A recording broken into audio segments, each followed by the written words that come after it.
May FDA warning letter because of inadequate quality oversight.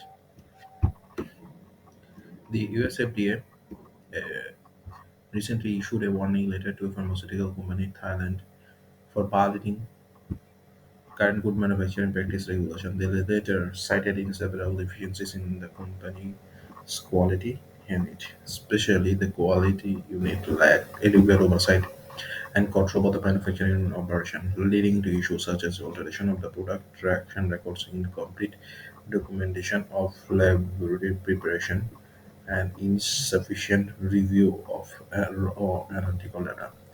Examples: production staff are able to alter master batch records. Laboratory samples preparation is not documented. White printouts are not retained. Quality only review analytical results entered into the enterprise systems and does not review a raw analytical data production records on laminated sheets using erasable markers that could be easily altered or lost. Quality has no access to scanned sheets and log.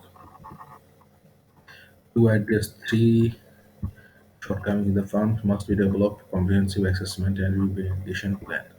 This plan should be empower the quality unit with the necessary authority and resources to effectively function. The evaluation of existing procedures to ensure they are robust and appropriate. Implementation of quality unit oversight that throughout all manufacturing operations to ensure adherence to the best practice. Establishment of a throughout review process for each batch and its related information before any dispositions decision by the quality unit.